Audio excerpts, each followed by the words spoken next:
My wife and daughter abandoned me just when I was seriously ill with cancer. Years later they returned, but the reason is not what you might imagine.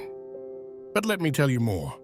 It all started when I was diagnosed with late-stage Hodgkin's lymphoma, which was a real shock. The oncologist explained to me that the precise causes of the cancer were not yet known, but there was a small chance of survival thanks to treatment. I was determined to fight. After learning of my diagnosis, I immediately called my wife Laura and our daughter Claire, still a teenager, to inform them. They were devastated by the news, but I tried to reassure them by saying that I would do everything I could to win this battle.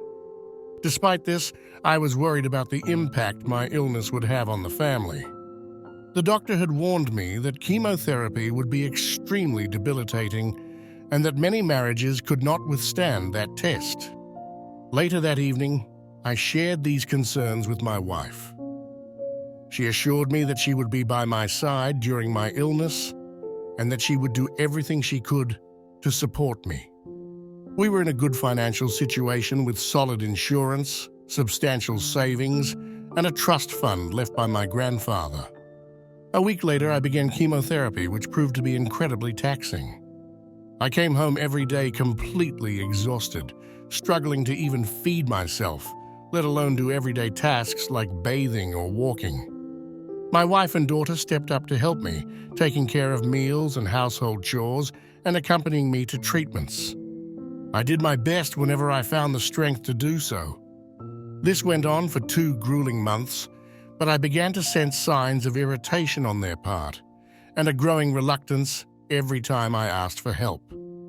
The situation reached a critical point when, one day, I had an early appointment for chemotherapy and realized I was late. My wife wasn't ready to accompany me yet. I called her, and she suggested I take a taxi because she was too tired. His response left me shocked, but not knowing what else to do, I called a taxi and also contacted the hospital to make sure I would have support, as my wife would not be with me. When I returned home that day, the situation had become worrying. After a few hours of rest, I found the courage to talk to my wife and daughter, who seemed increasingly distant. I asked them if I had become a burden. My wife admitted that they felt overwhelmed, while my daughter added shyly that she didn't expect me to be so needy and demanding during my illness. I decided it was time to discuss possible solutions. I proposed hiring a nurse who could come a few days a week to help me with daily activities and to accompany me to chemotherapy sessions. I also ordered a wheelchair, anticipating that I would have days when I would be too weak to walk. To my great relief, they accepted the proposal. I contacted the hospital for advice, and they sent a knowledgeable nurse who made sure I never missed a chemotherapy appointment, received my medications on time, and drew up a comprehensive treatment plan, including eating healthy meals. Everything seemed to be improving, and the doctors were satisfied with my progress.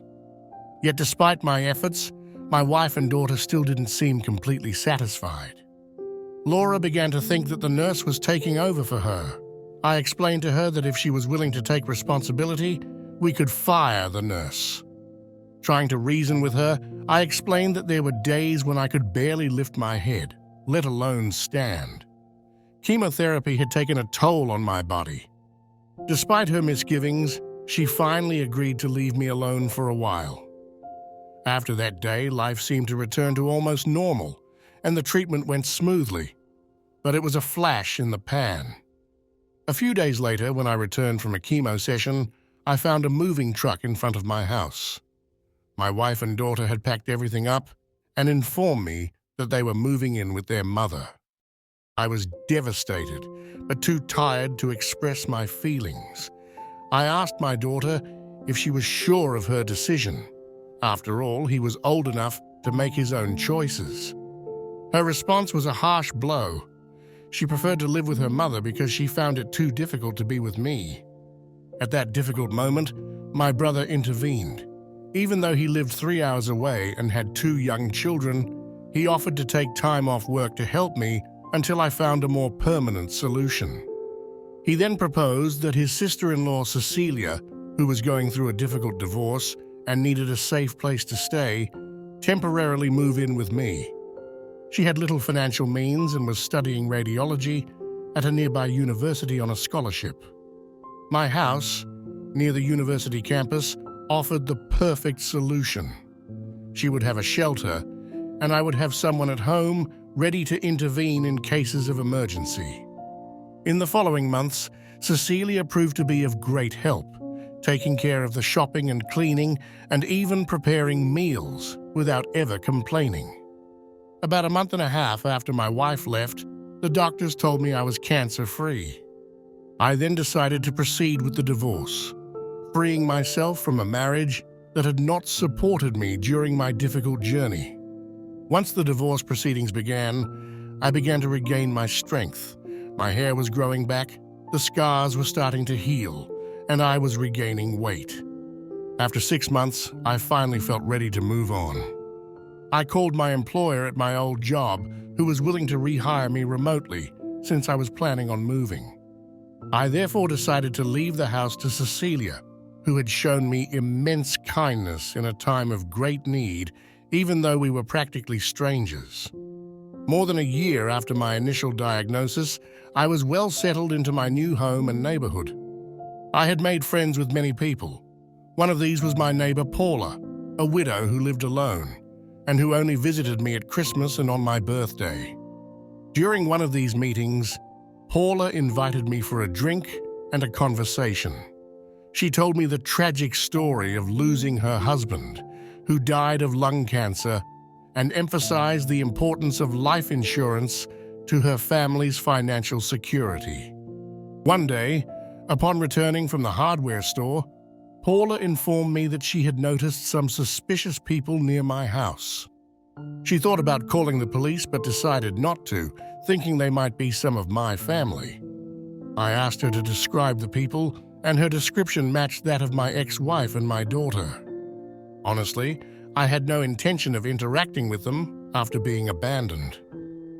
Later that evening, I called my brother, who informed me that my wife and daughter had been causing trouble for Cecilia and her roommate at my old house. Fortunately, the house was in Cecilia's name. My wife could not do anything about that house. The two showed up at my house again while I was working. I heard a knock and decided to check the security camera. I followed the plan I had discussed with Paula. She went to open the door and I remained in the house, but I approached the door to listen better. Laura asked her if she knew a man named David who lived there. Paula, perplexed by the use of the past tense, listened to my wife claim to be my closest relative, insinuating that the house was her property. Paula replied by saying that for a period of time, a man named David had lived in the house, a divorced man who had told her that he had been abandoned by his wife and that he had requested a unilateral divorce. She added that, as far as he knew, I intended to leave all my assets to charity, as I had no family other than my brother. For this reason, it seemed strange to her that two women were so interested in my house. Then Paula asked if they had a death certificate or a will. The two said no. Paula then explained that once in possession of these documents, they could present them at the registry office. If they were indeed the rightful owners, they could have obtained the deed in their name. My ex-wife started screaming, stating that Paula had no right to interfere in his affairs.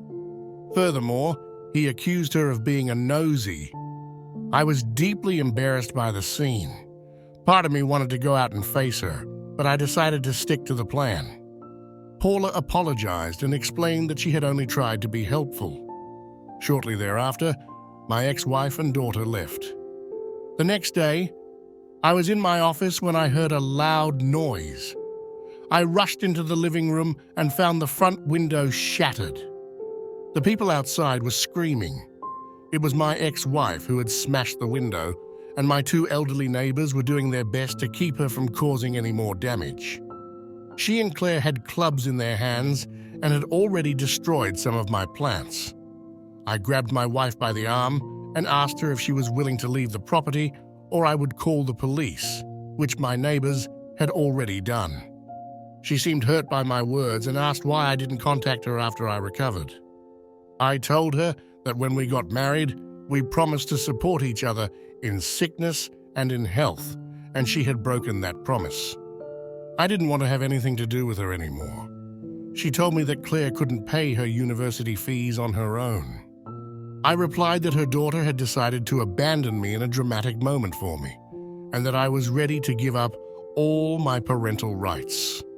Then she hit me with a bat, just as the police arrived, who immediately arrested both her and my daughter. They asked me if I wanted to press charges, and of course I did. I had recorded everything that had happened, and had already provided the material to the police. Curious to know what motivated my ex-wife to return, I did some research. I discovered that her mother had died 2 months earlier, and that the house they were staying in belonged neither to her nor her husband, but to his cousin, who had decided to sell it. Since both of my ex-wife's parents were gone, she and our daughter sold most of their belongings and lived in a motel for a while. When they returned to our old house and saw Cecilia, they thought I was dead and tried to access my assets. They were accused of vandalism, attempted break-in, and attempted assault. Claire was sentenced to community service, but my ex-wife received a more severe sentence, given that it was a clearly premeditated act. I'm thinking about getting a restraining order too, so I won't have to worry about her for a long time. What do you think? Do you find my behavior right?